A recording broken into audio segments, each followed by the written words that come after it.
Good morning and welcome to the 445 Productive Through Joy show with your host and your boy, Dr. Michael Datcher. The show airs each weekday morning, hella early AF at 4:45 a.m. here on YouTube's Michael Datcher channel and 4:45 p.m. on Facebook Live. Guys, today we are talking about genius.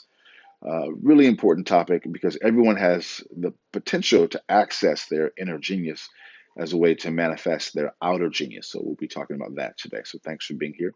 If you are new, you can go to productivethroughjoy.com to see about us.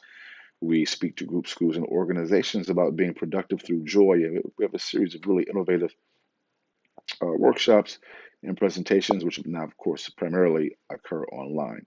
Um, I should also say a few words about myself before we move forward. This is your host and your boy, Dr. Michael Datcher, author of the New York Times bestseller Raising Fences, author of the acclaimed historical novel Americus, author of the recently Pulitzer Prize nominated Animating Black and Brown Liberation. They postponed the announcement of the Pulitzer Prize this year because of COVID, so we'll be finding out soon if we win. So keep your fingers crossed, your toes crossed. I'm also the board president of the World Stage, a great nonprofit here in LA's Crenshaw District.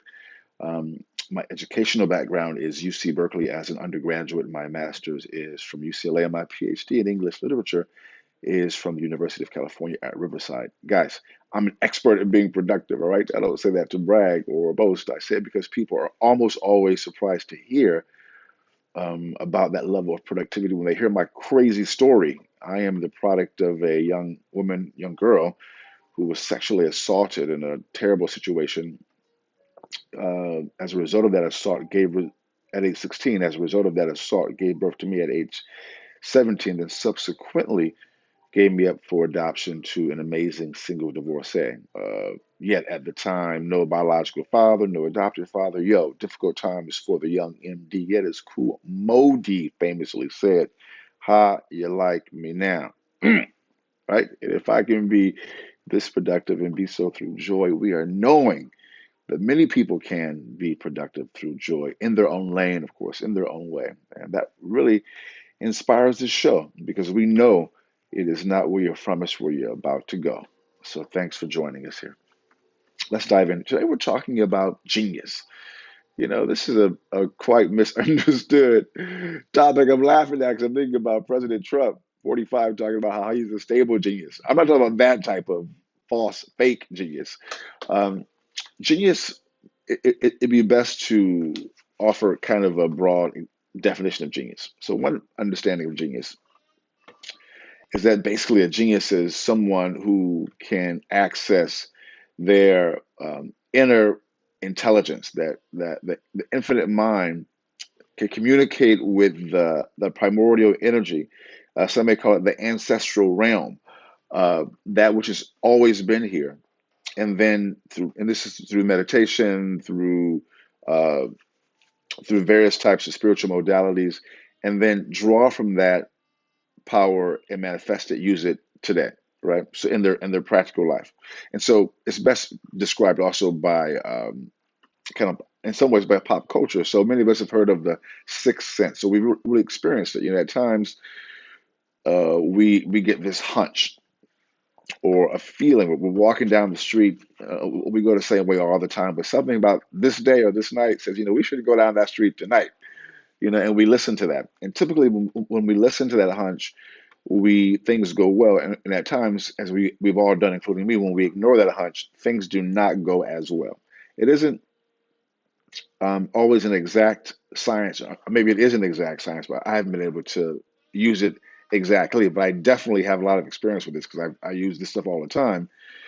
And basically, when I'm accessing those hunches or more, meaning having a deliberate through meditation, through drumming, through various types of spiritual modalities, really reaching out, seeking, asking, and for assistance from the ancestral spiritual realm, I get ideas, I get direction, I get guidance, right?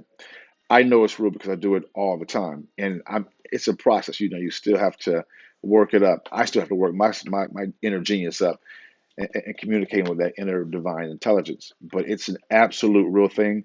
I'm speaking only about what I know to be real, and I know some of you know this because you're also doing it in different ways. But I know it sounds a little bit weird to call yourself a genius or to be able to access genius. So, I guess I'll be a little weird today, but it's a real thing. I've experienced it actually many, many times. And that's a part, as a sidebar, that a part of the difficulty is that you don't want to be judged or be thought to be too weird. I'm talking to genius inside myself, but it's a real thing. So, but it does take practice, and that's the other, which is part two. You have to practice it. I've been doing this for a pretty long time in terms of meditating and other types of spiritual modalities, and I feel like I'm still learning. In the Buddhist tradition, they say you want to enter into meditation each time with the beginner's mind, that's really a good attitude to have. Just humility, always seeking to learn. So practically, I know for me, I'm still learning about this accessing of the genius mind, the inner God, and then being able to outpicture that particular communication by demonstrating genius in my real life, um, being led by the Spirit, as we say in the Black church, right? So all those things are related. The Black church, Buddhism, they're really, these divisions among spiritual systems. It's a lie. It's just falsehood. That's all falsehood. That's just spirit. That's just God. I call God one love. You can call it whatever. It's all the same thing. It's just energy. And at its base, though, it is that thing which was here first. Because as we know from science, energy cannot be created or destroyed, and there's a way to actually access it. It takes practice. It's simple, but it ain't easy. That's my experience anyway, which goes into point three. As you begin to follow the direction of your spirit, of your inner genius, life just goes better. When I've ignored that energy, is that in direction, and bad things have happened. I hate to use the word bad, but it feels bad. It felt bad at the time, and it still feels bad right now sometimes. But um, and the times when I followed that inner genius, that direction, that guidance, extraordinary things have happened. And so, in my own work in this particular field, I'm just trying to do a better. I am doing a better job, not just trying. I'm doing a better job at listening, like seeking that guidance and following it. It's just genius, right? So don't trip up over. Don't get tripped up on the word genius. That just means accessing the energy, the knowledge, the wisdom that has been here from the very beginning. It's encoded in our ancestors, the folks who have returned to the ancestral realm, the spiritual realm. Listen, the folks who preceded us, that energy is still here because energy cannot be destroyed. It's your grandparents, your great great grandparents, their great great parents, their energy is still here. You can access their wisdom. You, including me, we are the dreams of our ancestors. That's us. That's us. And but holding on to that knowledge and believing in that knowledge in this very, a material based world, it's just not easy. It's simple, but it's not easy. You have to really practice. And that is the thing, you have to practice. And as you practice, you will manifest your inner genius and it will outpicture as outer genius. All right. Boom goes the dynamite. That's all we have for today's show. Thanks for being here, guys. We'll see you this afternoon at 4:45 p.m. Until then, let's talk about it and be about it. Deuces, I'm out.